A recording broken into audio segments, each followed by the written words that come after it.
Hi, I'm Daryl Urbanski, and welcome to the Best Business Podcast. My mission is to help create 200 new multi-millionaire business owners. How? You'll do better when you know better. In my interviews, you'll hear from self-made millionaires, seven-figure business owners, authors, and world-class experts sharing how they did it so you can too without experiencing the same obstacles they did.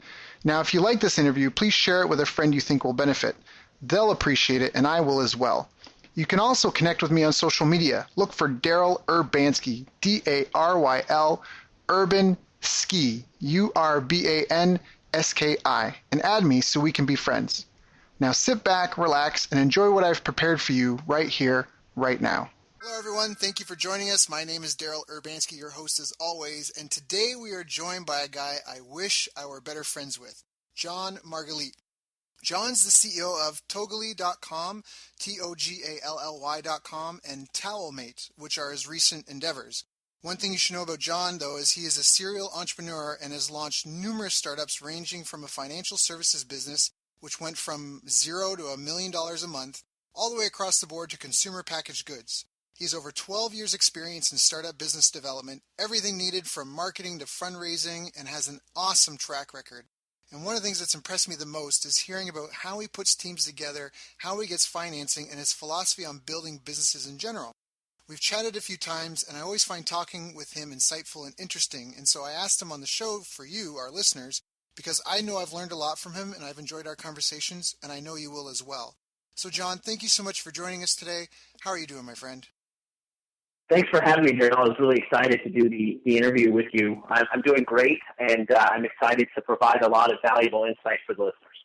I know. In fact, that was one of the things everyone who's listening to this should know. He was like, Daryl, I want to make sure that we make good use of this call and give as much value for the listeners as possible. And you were very adamant. You've been very adamant in the emails and in everything and setting this up. So I know it's going to be a great call. And you have a lot of value to give. I mean, it's not even something I think you have to try to do because you've already accomplished a lot of big things and you just, you know what I mean? It's almost like if a guy is really ripped at the gym, he doesn't have to worry about being a good role model. He just is one. And I think that's kind of the situation here where just by being able to pick your brain in that, there's going to be a ton of value drop. So, but one of my questions I would like to start off with is, before you had a business that you grew from nothing to $1 million a month, I mean, how did you even get started in business? I mean, did you grow up dreaming of doing this or like what started? Yeah. So I always, I knew one thing in life. I just didn't want to work for anybody. I always, I just never liked being told what to do. I don't know, from an early age, I didn't like structure very much. I always liked to go out and do my own thing. When I graduated from college, I have a degree in business from San Diego State. I went off and I looked for an opportunity. And to make a long story short, I found this little sandwich shop that was a failing business, but it had very good food. The problem is that it was run by a Vietnamese family, a very nice, hardworking family, great people, but they didn't speak English very, very well, and there was a disconnect in the communication. Meanwhile, this place was situated in a very affluent area. So the customers came in with a certain expectation that wasn't met, and the place was a little bit dirty and things like that, but this family did a great job with the menu, and the food was awesome. So it had a little bit of business. So I saw an opportunity. And they just wanted out. They were in a very bad lease, and there were other things in the business that were very challenging. So I came in and I bought the business for $5,000. That was it. I had an eBay business in college, and I worked at the local mall, and I had a full load in terms of credits in class. So I was very busy, but I had saved some money. I bought this business for $5,000.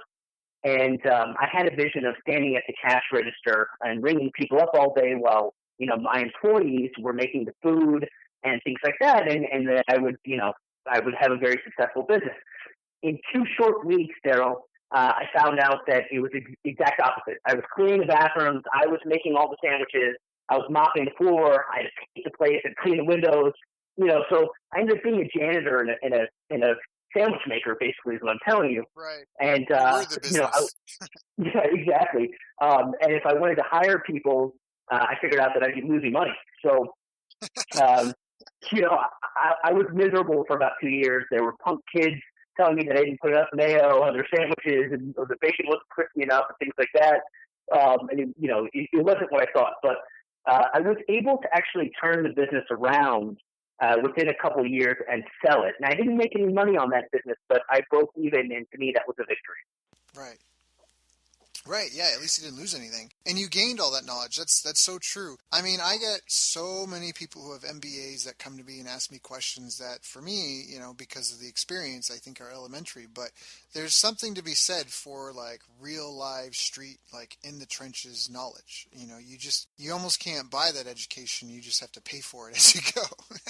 Yeah, no, that's exactly right. I learned that getting a bad grade in school is one thing, but losing your money, that's a whole different story, right? So, so that business taught me a ton, and it also taught me that to be very careful about the businesses that you pick and choose to, to go after in life, because, there are many opportunities, and I think that the biggest problem most entrepreneurs make is that they guess.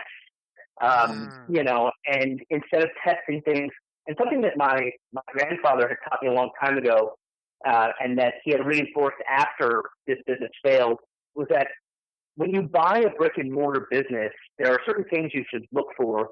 But instead of looking at the books, what you really want to do is you want to sit in the parking lot for a few days, and you want to see how many people go in and out with bags.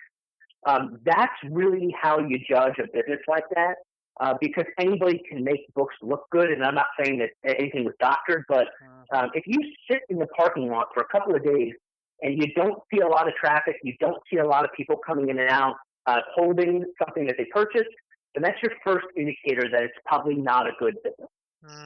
So that's something very simple, and if anybody out there is looking to buy a franchise or a brick and mortar anywhere, that's my advice. Go sit there and literally, just stake the place out. Right. Right, yeah. I mean, if you're going to invest $5, $15, $50, $500,000 in a business, you should really spend some time getting to know the customers, who they are, and exactly like you said, just like experiencing it from the consumer's perspective. Because even if it is a good business to buy, that is such a fresh perspective to have. If you're going to come in and you want to fix it up in any way, the best way to fix it up is from the client's perspective, to make it deliver better value, or just make it more convenient, or whatever that is for them, that it needs to be for them. So no, that is awesome advice. And what's really funny, I don't want to go on too much of a tangent here, but I just did some marketing funnel for a buddy, trying to help him get a date. And we were kind of like laughing about it because it was just like a little pet project. And he was in a long-term relationship, and I don't know, he didn't think he had a lot of options. I was like, here, man, let me help you out and do something. But what was so funny is because we were just running ads on a dating site to drive him, like, it was just nothing super fancy. But it was so funny because it was so targeted for him, and I knew him and like what he was, and I knew his previous relationship. I felt like when I was helping him design the funnel, I was just coming from a place of extreme empathy. And we haven't launched it yet, so he's making a couple last videos, but I feel like it's going to be a resounding success. And I almost, like, I'm laughing because I feel like if he finds like his life partner, like I'm laughing because there's going to be some sort of business in that. But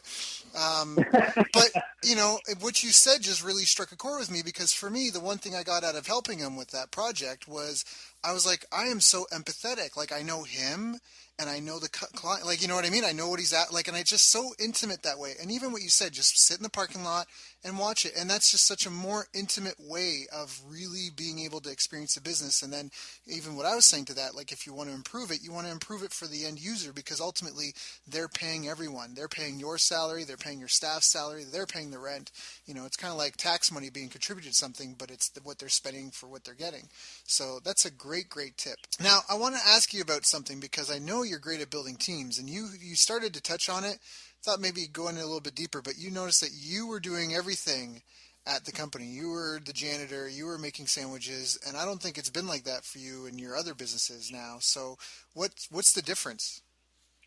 Well, yeah, so just to finish off that story, I was able to build a team actually there. And the other reason why is because I figured out the marketing. I sort of call every business, there's a code And to me, the code is the marketing. And once you find a successful way to market your business, I call that cracking the code.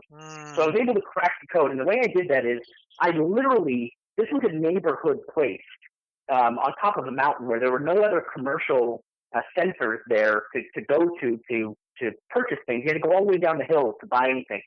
And so I walked all the way up and down the hill to hundreds of homes, knocked on the door personally with flyers, and said, "Hi, my name is John. I'm the new owner at the store, and I'd love to have you come in. I know that in the past you might have visited, it didn't meet your expectations, but I will personally be there to serve you. I've cleaned the place up. We have some things added to the menu, and when you come in, I promise you, you're going to have a great experience." And so when people started to come in, and I saw them, and they said, "Hey, I remember you knocked on my door, and thanks for coming," and this and that, and we built that business up. And when the cash flow started to increase, I then was able to hire more people to help. But what I think is most important, and the reason why I was able to build my business to $1 million a month in sales is in my next business, is because you can have a great business model, you can have a great business plan, you can have a great idea, but if you don't have great people executing, it means nothing. It's worth zero. And so, the key is to bring in the most talented people you can and to sacrifice. And one of the things that you need to do, obviously, is to lead by example. And the strongest way you can do that is to actually pay yourself either less money or right on par with what the other people are making. And I know that might sound ridiculous to people, but I think Peter Thiel alluded to this in his latest book, 0 to 1, is that, sometimes in life, it's actually, you're going to make a lot more money in the long run if you sacrifice early on. And so there were two key things. Number one, everybody knew that I wasn't making more money than them to start off for the first couple of years. And number two, I always told people that we are working together. So nobody worked for me, they worked with me. I think that was really the key in getting everybody on board. It got everybody to buy in. We all saw each other as equals. But at the end of the day, they knew if there was an executive decision to make or if there was a stalemate in a vote, I was going to go ahead and step up and make that decision. Everybody trusted it. There was never a question. But everybody felt together. I like that. I like that a lot because it kind of speaks a bit more to the flatter businesses that we're seeing in this kind of era that we're in. And exactly like that. It's not you barking from the hilltop orders out and cracking the whip. You're like a general in the trenches with them. So no, I really like that. So for you, it was about the equity play, essentially. For you, it was the equity play and the exit. That's where you wanted to make your money at. The salary was just to kind of cover your living expenses, or Roof and Ramen, a buddy of mine. Actually, I didn't interview with him here, but Roof and Ramen is what we used to joke about in our earlier days. Is that kind of correct? You just need to make sure you've got food and your roof kind of taken care of, and then you want to build the business and you make your money on the exit. Is that correct? Yeah, that's correct. And you can raise your own salary later on. I just think in the beginning, it's the hardest part. Mm-hmm. And if you can go to people that are on your team and say, look, there's a certain amount of money coming in from our sales. There's a certain amount of profit coming in. And what I'm going to do is I'm not going to take the profit and put it in my pocket. I'm going to take the profit. I'm going to invest it back in the business. And when I say invest back in the business, I mean invest in you. Because if you think about what a business really is, it's a bunch of people, right? So I said, instead of taking this and buying a fancy car or take some sort of exotic trip, I'm going to take this money and I'm essentially going to invest it back into you. And that's when you start to see people really buying in, and you start to see camaraderie on a whole other level, because you can talk all you want about team, and you can have all the workshops and the team exercises and trust building you want. But when you take that money and you put it right back into your people, it will pay back 100-fold. I promise. I love that. Yeah, I think you're right. I mean, essentially, that's it. Especially, this has come up on a couple of different calls. Where is this? I try to keep this handy. what you're just saying there is so important because the definition of entrepreneur in the dictionary is a person who organizes and operates a business or businesses. And what it doesn't say is a person who answers the phone and makes the sandwiches and cleans the bathroom and right like. And I got that from Brad Martineau, an interview we did with him, and I love it. Every time I hear him say that, I'm like, that is so brilliant. And that's essentially what you're saying. You're investing in the people you've organized to execute the tasks that make up the business. And so by investing in them, they feel valued and appreciated and recognized. People crave recognition more than money. And honestly, that's probably what they're getting more than anything out of when you reinvest it back in them. You're acknowledging them and their efforts. And that just leaves them feeling warm and fuzzy inside. And like they have a place they belong and that they're good at something. Absolutely. And it's funny. I recently had a debate with somebody of the definition of entrepreneur. I'm glad that you brought that up because I'd like to tell you what I think that the word really means. So a lot of people, number one, if they're trying to start a business or they've been in business, but they haven't actually turned a profit yet, then they're just preneuing, right? Because entrepreneur means that you run a business and have made a profit. So that's one thing. But the other thing is that, I see a lot of multi-level marketing, MLM structures out there with skincare and other products. And somebody who's close to me is involved in one, and I see her posting on her Facebook page all the time, become an entrepreneur and run your own business and join the team. And I had a problem with it. And every time she would post something, it would eat at me more and more. And finally I called her and I said, look, entrepreneurs innovate things. You can be a business owner and a very hard-working person and run your own business. And I have ultimate respect for that. And so the analogy that I use is that if you buy a franchise, if you buy a Subway sandwich shop, you're a business owner. You're a hard worker. You're running your business for a profit. Fantastic. But you didn't innovate anything. They do all the marketing. They did the branding. They came up with the menu. So for me, I find a very it's a touchy thing for me because I feel that the true entrepreneur is somebody that innovates. Somebody that creates, somebody that disrupts what's going on, not somebody that jumps in, to the stream that's already going one way and just starts swimming with it. That's not, to me, the true entrepreneur is somebody who creates. Yeah, I agree. I mean, I agree definitely. I think that I've always felt there was a difference, and it's one of those things that you kind of define it yourself because you're in it and you don't see yourself as another person. But I've always had a different level of respect for the person who starts something from scratch versus someone who just sits in a pilot seat and takes over the helm. You know what I mean? Because there's just two different. I mean, and they're both the art of business, and so it's not necessarily that one's more.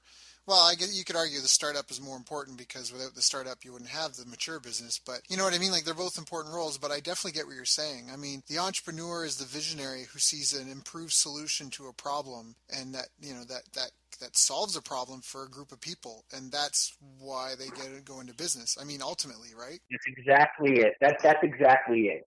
Yeah. And so that's all. It was something that come up recently, and no disrespect to the person who buys a franchise or anything. In fact, sometimes those people end up working harder than anyone else, and it's great. There are many different ways to make money, but I just, like you said, it's that person that really has their eyes open and says, "Here's a problem, and I'm going to go innovate a solution, and I'm going to try to change the world a little bit." That to me is the epitome of a real entrepreneur, and that's just my own definition. Yeah, no, I'm exactly there with you. We're in lockstep on that. I think that's, and I don't know if that's always frustrated me because I feel like I can see that, but a lot of people, I don't know if I felt that was different when I was a kid because I was like, why does everyone have this victim mentality? Because for me, if I see a problem, I go find a solution, I fix it. But for a lot of people, they just kind of scratch their heads and, they just kind of stand around like a tree fell and blocked the road and they're just trying to, well, there's a tree in the road now. I guess I'll sit down and play cards. And that's just always been frustrating for me. So let's talk about some of the other things that you wanted to make sure that we mentioned. Is there anything else you would add to building these teams? Because that's such a critical component. I mean, there's no way you're going to do $1 million a month without a team behind you that can support that sort of activity. I mean, that's a full-blown enterprise at that point. That's not like a lifestyle business or a hobby business. Like $1 million a month, I mean, you've got, I mean, depending on... Well, we had 100, we had like 94 people under one roof. at our height, at our peak.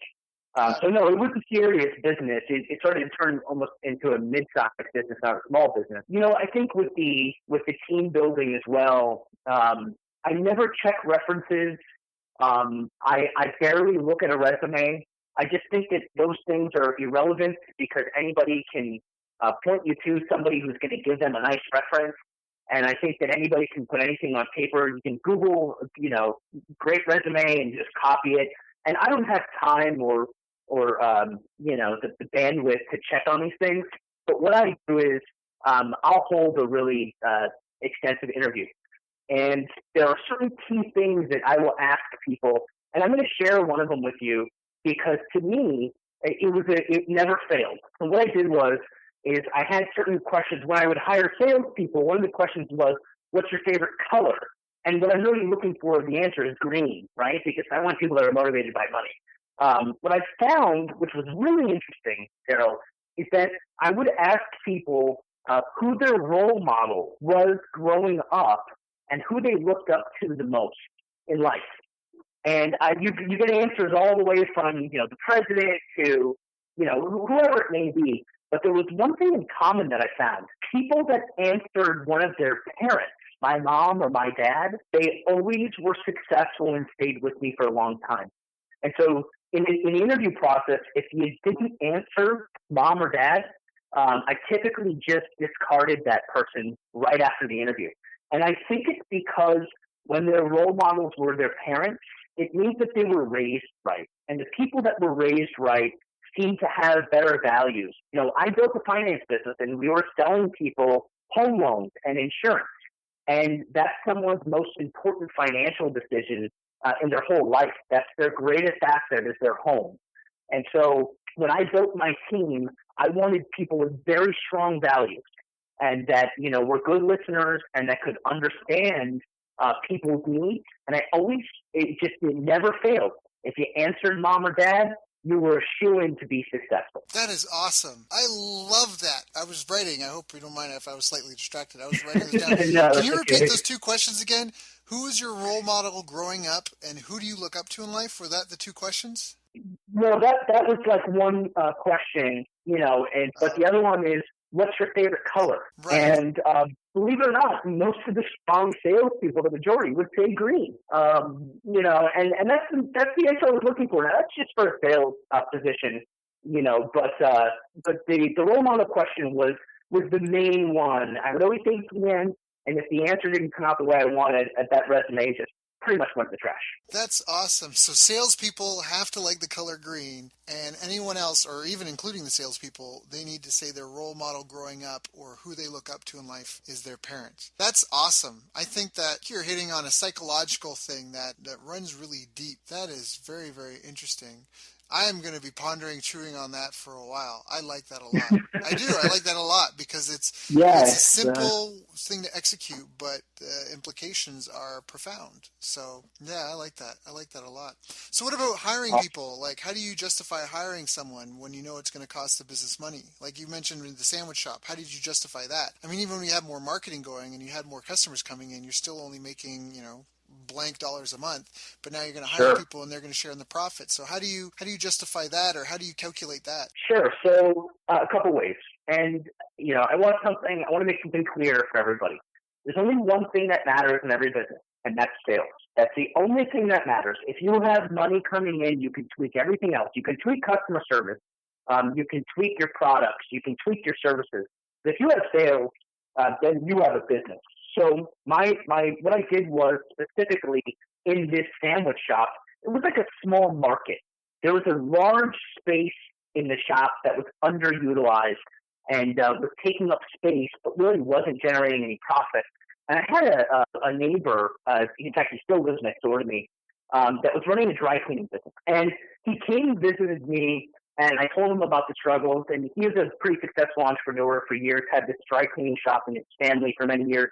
And he said, look, why don't we buy a dry cleaning spindle? When you pick up your clothes and they hit the button and it goes around until your number comes and they take your clothes off the rack on that big spindle. Right. Yep. He said, let's put a mini one in the back here and make this a pick-up drop-off for dry cleaning. So essentially, if you wanted to do your dry cleaning, you had to drive all the way down the hill, like I mentioned. And so he said, imagine people coming in the store. They would get their deli meats, their sandwiches.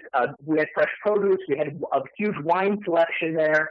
And then they could pick up and drop off their dry cleaning so they wouldn't have to go all the way down the hill. So he said, let's put a spindle in here. Every morning, I'll come and drop off the day before dry cleaning, and then I'll pick up whatever you have from the evening before. And all you have to do is tag it and put it in a bag, and that's it. I'll do the rest, and we'll split the profit. So I said to myself, wow. So the strategy was add more revenue streams and profit centers to the business, crack the code on the marketing, and get the sales up. So every time a customer comes in the store, you want them to spend money on as many places as you can. You need as many upsells as you can, similar to an online sales funnel, right? Mm-hmm. Same thing. And so customers got conditioned to come in, buy meat by the pound, pick up their wine, drop off their dry cleaning. And then, of course, you get them to buy their candy and chips and whatever other upsells you have at the register, just like every other place. And I started to realize that the average ticket every time somebody walked in the door was increasing by 10, 15, even 20%. And so that's how I got that business to be profitable. First, I knocked on doors and got the customers to come in. And then I said to myself, every time a customer comes in, how can I get them to spend more money in my store? And thank God my neighbor was very helpful, and it was really his idea, but it worked like a charm. In fact, this is 8-9 years ago, and I went to the place a couple weeks ago, and it's the same person that bought it from me. The business is thriving, and he still has the dry cleaning, and apparently he said it's the most profitable part of this business. That's awesome.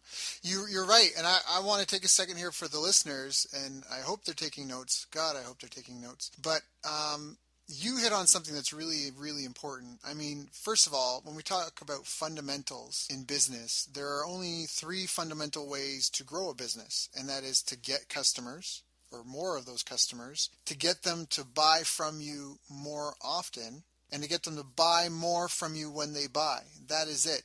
You can get them to buy from you. You can get them to come back again and again and again, aka become a regular or a multi-buyer or a repeat buyer, and you can get them to spend more money when they're with you. And you just walked us through how you did each of those things. And that's a really powerful lesson that I hope the listeners take heed to. And please, if you need to, listen to this interview again. Listen to a lot of these interviews again. There are some real gems here. And think about how can you apply this to your business. I love how you talk about cracking the code, because that's forever been a debate. And I'm a marketer, and I'm a little bit biased, but a lot of people feel that, marketing, being the marketer of the company, is the equivalent of being a franchise player in sports, because exactly that. Because until you've got consistent and steady sales, you don't need full-time staff. There's no need for whatever equipment you need to fulfill on the order, because there's no orders there. But at the same time, we know too many people who are too good at selling or too good at marketing, and they can't back up their promises, and ultimately that leads them to failed business careers, and in some cases even jail. I just love how you talk about it cracking the code, because it kind of is. I mean, once you have steady, repeatable, predictable kind of income coming in, or at least a volume of sales, you can work on growing it. You can work on getting more sales, and if your product is maybe a 101 version, you can come up with a 102 version or a premium or a platinum version of it. So I just love that analogy, because it's, once there's cash flow, which again goes back to, you talked about sitting in the parking lot. Like, are there people coming in and out of their buying? Because if there are, and there's enough of them, then you can implement a strategy to have them multiply themselves, right? By referring their friends. Or you can try to, like you said, get them to upsell other things, or solve more problems for them, or something. But you need that heartbeat, that lifeblood, for the business to exist. So yeah, that's really, really, really powerful stuff.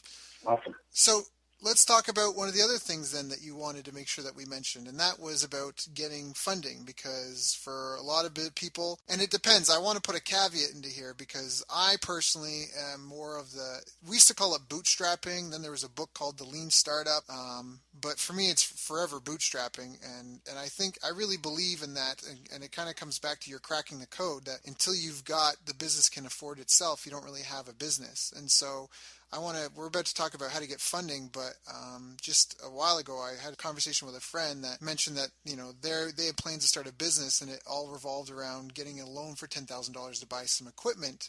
Like they already have an iPhone. They don't need a $6,000 can so I just want to Sure. put the caveat in there that we're going to talk about how to get money, but first of all, can you talk about where you think, maybe that should be a good segue. Should I get money for any reason? Like, if I want to go get money, is it just about getting money? Does that make my business a success? Or are there some key places that you may want to invest at more often than not?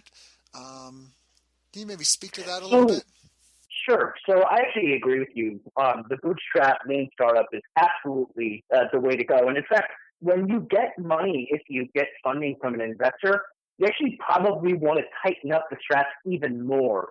Investors want to see people that can take a little bit of money and go a long way with it. Anybody can get $1 million, throw it at ads, and get customers. That's not that's not what investors want.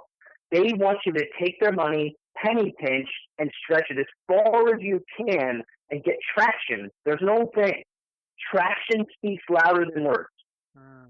And so what I love about what you had said before you segued into this is that the whole idea of bootstrapping is to get that initial traction.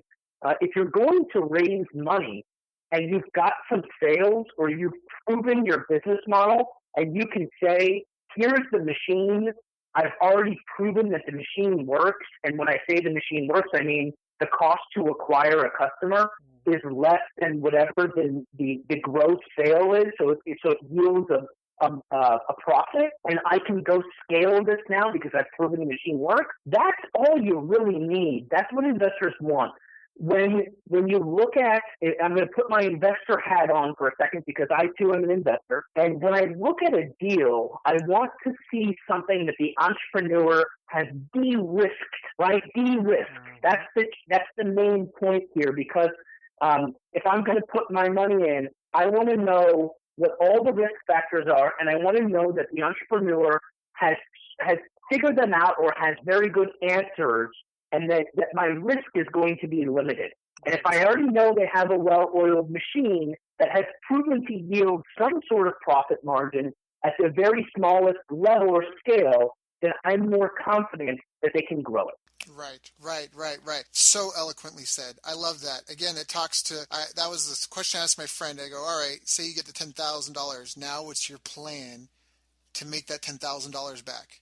And that's almost exactly what you're talking about. Like there has to be an elimination of risk. It can't be a gamble. If I've got $100,000, why am I going to give it to you for any reason other than you already have something that's making money? You have a vending machine that for every dollar you put in, you get $2 back, and you just need some extra money so that way you can just get to bigger numbers faster versus taking my money and going and playing and experimenting, hoping that you can create something like that. Is that correct? Would you agree with that? I mean, I know that there's probably some people that they're fine in high risk venture capital, and and as long as you've got a solid track record, they'll give you some money, hoping that you can go create that asset.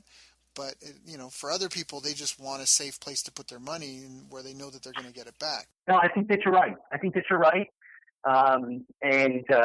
There are different types of investors and investment vehicles for lower and higher risk. There are people that are just in the idea phase that don't actually have a product built or any sales yet, and that's okay too.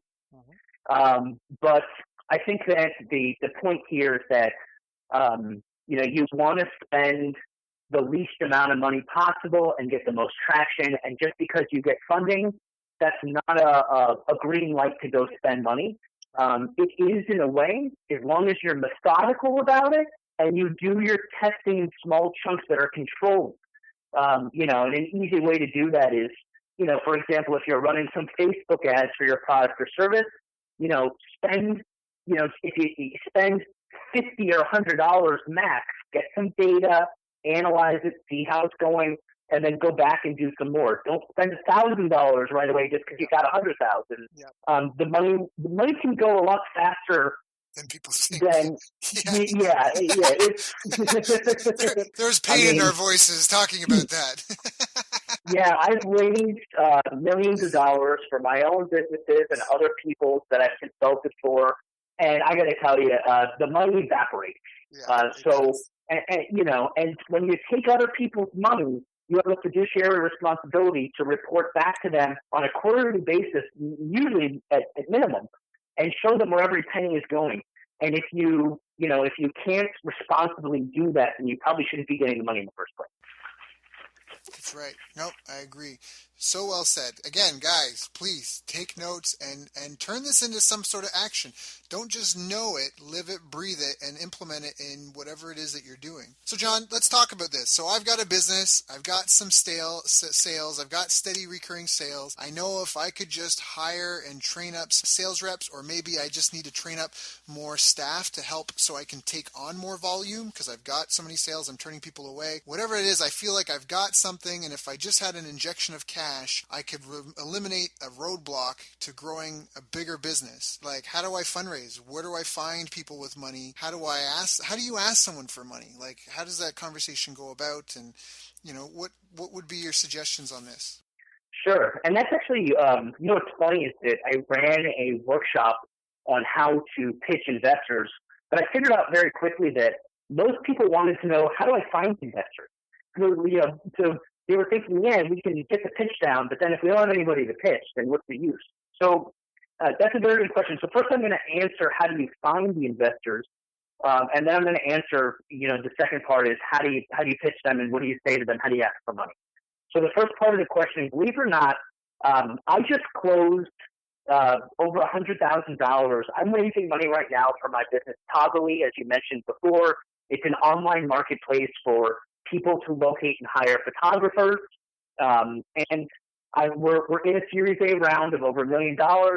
And I raised over $100,000 from cold emailing somebody on LinkedIn. And what I did was I just typed in angel investor in their internal search, and I saw who was connected to me, because angel investor is something that people put in their profiles if they're serious angel investors. And I sent a message, and I said, hey, here's my track record. Check out my LinkedIn profile. I have an exciting venture. And without giving any details, I always use the word this, THIS. And the title, or what I leave them with, is, you don't want to miss out on this. And what that does is it creates an open loop, right? And so when people looked at my profile and said, oh, this guy looks like he's pretty successful, he has a nice track record, he has a lot of recommendations and things like that, then they think to themselves, well, what is this?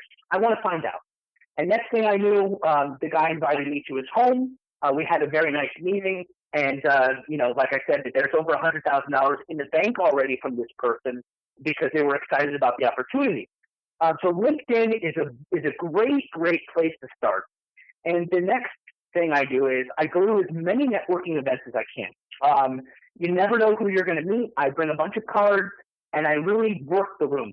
I try to talk to as many people as possible. And my business partner laughs because if I spend more than a couple minutes with somebody, I'll ask them, hey, are you an investor? Did you bring your checkbook today? And if they say no, I literally say, all right, great. It was really nice to meet you, and I move on. And you always laugh, but I literally do that because I'm on a mission. And if that person can't help me, I'm nice and respectful about it, but I quickly move on because there's a short period of time where you have to get to as many people as possible. That's number two.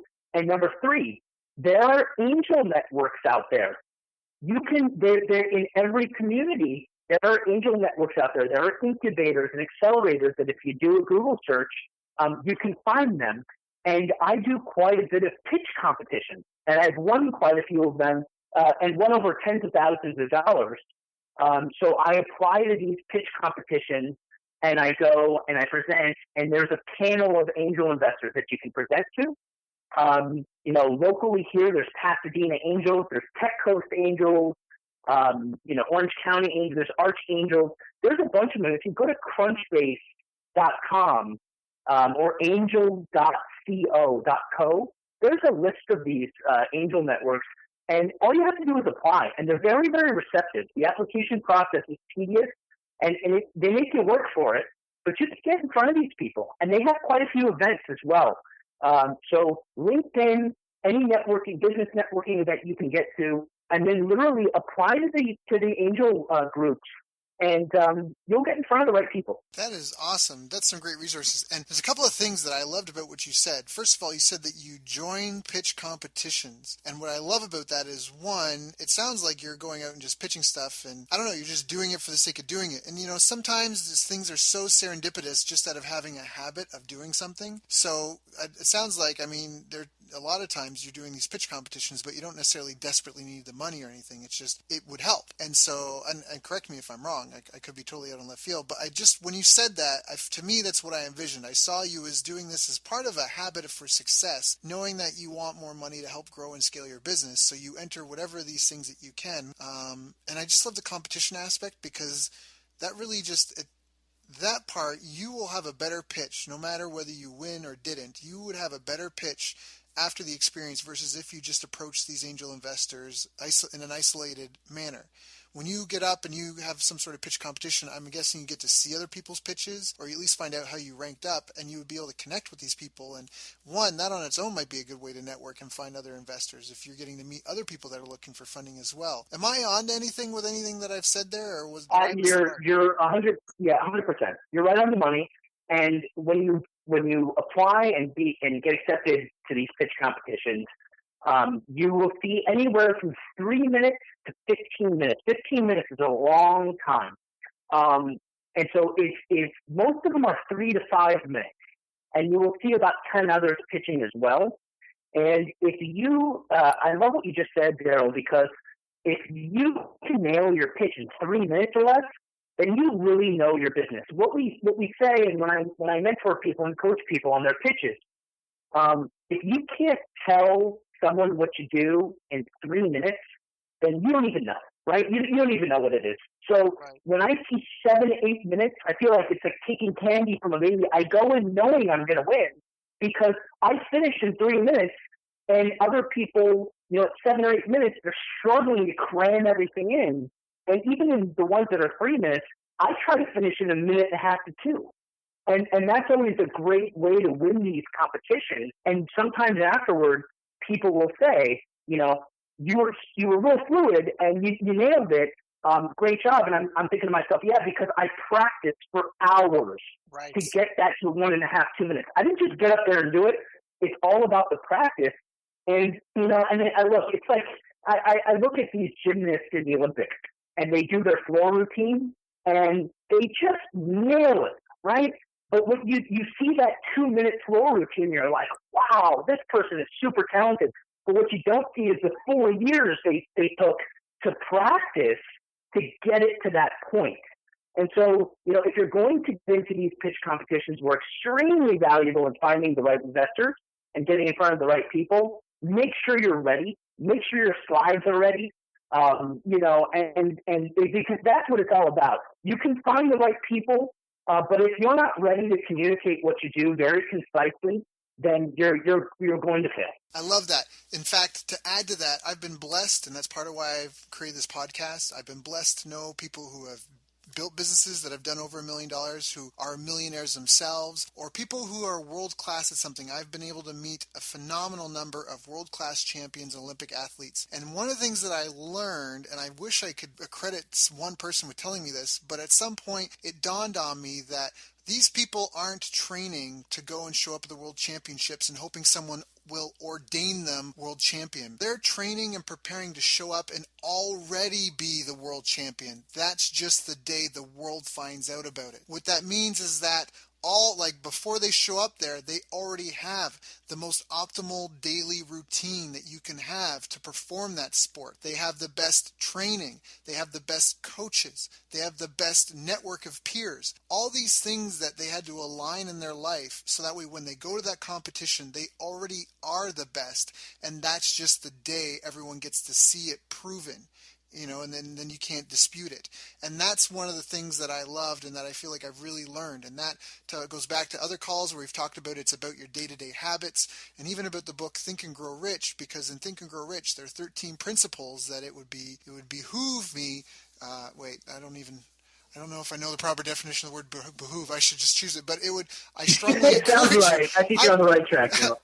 I'm notorious for like using words with wrong definitions, but it's fine. So, but I encourage you, even if you don't think in that, like Think and Grow Rich and this sort of stuff. I mean, I don't know if you get all those 13 principles working for you, you are going to be so much closer to your goal than if you didn't, because of exactly like you said, you practice for hours and hours and hours in advance. You had it down. I don't know. I love how you presented that, and I just think that I hope that was a good way to expand upon it, because anyone listening to this call, it's not, you can't sit around and wait and be like, well, if someone would give me $1 million, of course I'd be able to build a successful business. No, that's not how it works. Someone will give you $1 million when you have a business that's already successful, so you can ensure its success and build it into a legacy that lasts for generations. People have this wrong mentality. We talked about money and how it comes and goes so easily and so fast, and a lot of money can disappear very quickly. It's just the way it works. I don't know how that works, but it just works that way. Life is just notorious for that. But what you can, like, if you know how to manage your money when the numbers are small, I mean, that's the same thing. I mean, that's why so many lottery winners are bankrupt, because they have bad money management habits. And so just because they win $100 million doesn't mean that they're going to know how to take care of it, and they lose it or squander it very, very quickly. If I snap my fingers and gave whoever is listening to this call right now, if I snap my fingers and gave you a body that looked like Arnold Schwarzenegger's in his prime, how long would you be able to keep and maintain that before you just went back to the shape you're in now? And that kind of speaks to what you're saying. And that's why I even articulated and wanted to talk about how you were joining pitch competitions, you were networking people, you're seeking out building that profile. That's awesome, because I want the people listening to this call, if you need money, you need to be taking these down as action steps and behaviors and habits that you need to have for yourself, for your life, for your business, so you can be a better, more valuable person in your community, to your family, and to your employees and staff. Do you have any other tips for us, John? Like, what happens if someone's getting frustrated, if they're getting shot down a lot, or they're just, I don't know. It sounds like getting an audience, it wouldn't be difficult if someone were actually dedicated to it. But Well, it's funny. Even I'm so confident in what I do. I'll argue with people that there's nobody better at it than me. Maybe some people are as good, but in my mind, I think that I'm the best. And I think that you sort of have to have that mentality. But with me, many successes that I've had raising money, I hear no all the time. And one of the things that I do, and I encourage everyone to do this, usually the no will come in an email. And I have a folder in my Gmail that says, no's. And I keep putting those no's in there. And I do it for a reason. It's because it's so much motivation. And sometimes I'll tell people in a very nice, respectful way. I got to know from a very high-level angel investor that I have a really good relationship with that I thought was a shoo-in to give me money for this business. And he said no, and very politely in his email. And for whatever reasons he had outlined, and I emailed him back and I said, hey, thanks so much for the opportunity and the time to share this with you and the consideration. I want to let you know something. I am so excited about the chance when I'm going to have to email you back or call you and let you know how wildly successful this was and how much you missed out. And I'm putting your email that you just sent me in a folder of other people that said no, so I can take this basically and shove it down your throat when it is. And he actually emailed me back and said that he felt that only the people that had that sort of moxie and got motivated by no's are the only people that can actually succeed. So I take all the no's, I save them, and I cherish them. I keep them real close, and I look at them all the time, and it just pumps me up so much because I cannot wait for the day that I'm going to get to reply to all of them, probably in one big email, and say, hey guys, guess what? You totally missed out. That's another thing, motivation. Everyone, lots of people want to pretend that we're all motivated by only positive things. But I've done so much in my life just because people said I couldn't, or in spite of others, because I didn't want to be limited or put in a box or have them be right about who they thought I was. So I love it, man. Whatever you need to fuel your fire, it takes a lot of fuel to be successful in business and get this stuff off the ground, to hone and develop the skills. I don't want to make it sound like I've arrived. I mean, I'm just an entrepreneur like everyone else listening to this. I've had successes and failures, and I'm on to my next one, and after that I'll be on the next one, and it might work or might not work, and it's just the game we play. That's what we're in this for. But it's a lot of fuel, and it's just like trying to get a rocket ship to escape Earth's velocity. You can't cheat the energy that it takes. You need that much fuel, and so wherever you have to pull from it. I love that, man. There was another thing you wanted to talk about. You were talking about how to kind of get into retail, how to get into big box stores, how do you get in Walmart, how do you get in Best Buy, how do you approach and how do you pitch those people, how do you get that access, what are they looking for? Can you share with us a little bit about your experience and what you've learned about that? Yeah, so I've sold my products to many major big box retailers throughout the years, and I think that there's one key thing. It's sort of like the investor pitch. You have to understand who your audience is. And with investors and buyers, you're going to be doing the same thing. They're very busy. They only have so much bandwidth to look at. Investors will be looking at deal flow, different deals, and buyers will be looking at different products. And there are zillions of people just like you that are vying for their attention. And whether you want them to write you a check for your business or whether you want them to start carrying your product, it's really the same situation. So again, what I recommend doing, and I have a course on this that will be coming out soon, and we'll put a link on your website, Daryl. I'll offer some of it just for free, or maybe even all of it for free to your listeners. But the key is a very concise pitch deck. And whether you're pitching your product, which I call a product deck, or you're pitching your business, it's the same thing. And I write an email to these people, to the buyer, saying, this is your next big product. And again, I use the word this. And I attach a 4 to 5 slide deck that basically says, here's the product, here's the problem, my product is the solution to this problem, here's why your customers are going to love it, and then the last slide is, here's how I'm going to merchandise it. Because if you're selling to big box retail, the key isn't selling to them, it's getting your product to sell through. I've had many products that have been on the shelves of some pretty big, major retailers that customers never picked up and bought. So people think that getting in the store is the challenge. It's not. A lot of buyers will give you a text. The real challenge is getting the customers to buy your products, because think about walking into a Bed Bath & Beyond. Think about how much noise there is in that store, how many different products, boxes, and different things are vying for your attention. And so, if you don't have packaging dialed in and you don't merchandise the displays properly, you're never going to sell through. So those are some things, but I make my emails to the buyers or the investors about 1 to 2 sentences max. I lead them with the word this, or I'll lead with the word this, so that they want to know what is this, and they want to open up the attachment. And then the attachment is something that's very concise, that in probably 1.5 to 2 minutes or less, they can get what it is and get excited about it. That's awesome. What were the slides again? Can you say, because you were very specific, you were like, the first one is this, the second one, what were the slides? Sure. So the first one is, this is my product, this is the name of it, and, just basically, this is what it is. And then the second slide is, here's the problem. So, for example, I have one that was wildly successful for a car seat cover I designed for one of my TowelMate products. And so the first slide says, here's the TowelMate car seat cover.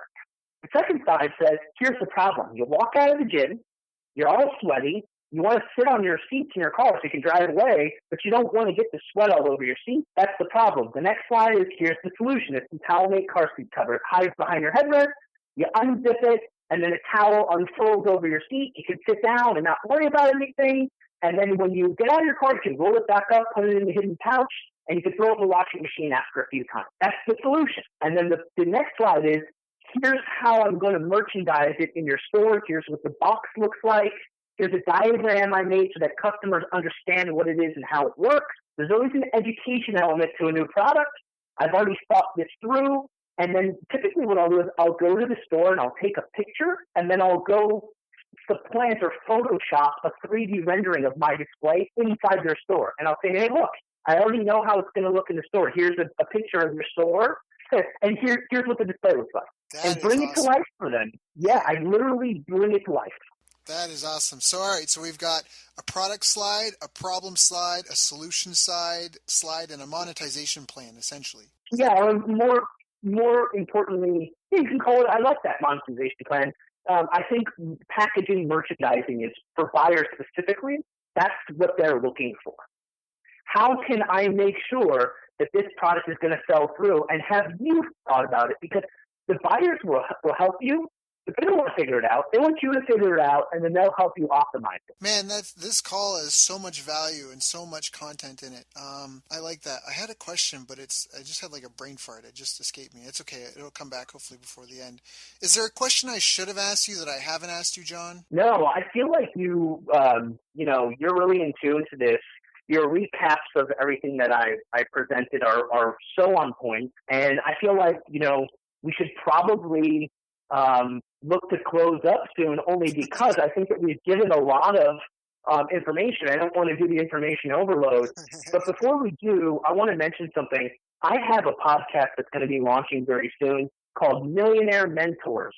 And you can go to Mentors with an S podcast, or it's mentorshow.com. I think they'll both actually direct to the website. And I'm going to be sharing a lot more stuff like this on a regular weekly basis. And the whole point of the show is that I'll have millionaire guests on that will share their struggles and how they overcame them, and give a lot more helpful tips like I'm sharing with you today. So again, that's mentorshow.com if you want to get more great stuff like this. Awesome. Perfect. So that's mentors, that's plural, right? With an S? Correct. Got it. So mentorshow.com to hear more from Jon and some of his millionaire mentor friends. Is there any other way people can reach out to you? Yeah, actually, the best way also, just go ahead and email me direct.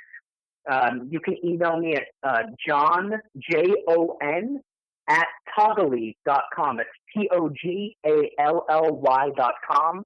JON at TOGALLY.com. I'm happy to answer questions. If anybody has anything specific on pitch decks, I do teach courses and do other things. So, if you need help or you need coaching, go ahead and let me know. And then, of course, if you want to find out more about my show, I can tell you about that too. That's awesome. So, so Jon, Jon, at TOGALLY.com. Definitely get in touch with you. Jon, thank you so much for coming on our call today, for sharing this information with us.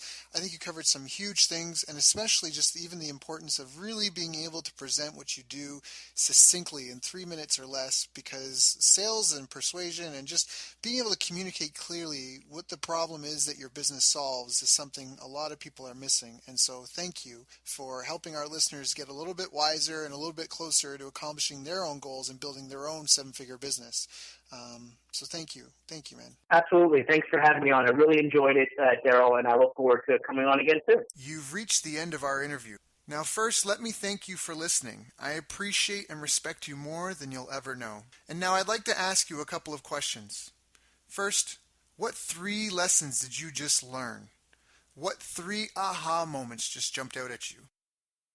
Second, what can you implement for yourself and your business in the next 24 hours? Third, what can you give to someone else to help you with, or give to them to just do it for you? Whatever it is, remember, taking action is the secret sauce to results. Now, if you think this interview would be helpful for a friend, please give them a link to it. It'll help them and it'll help me too. I'd also like to invite you to help me find out more about the challenges you're facing, your dreams, your goals, and how I can help you overcome what's holding you back. We both do better when we know better, and your success is my success. So please reach out and interact. You can visit our website, bestbusinesscoach.ca for Canada or California, where I'm from and where I'm living. You're welcome to also try out one of our paid programs. You can find us on YouTube, Facebook, and pretty much every other social media channel you can think of. You should also subscribe to the podcast, and if you're enjoying them, please leave us a nice review. It really helps. That's all for now. Once again, thank you. Take care of yourself, and remember, the world needs the best business you can build. And I believe in you.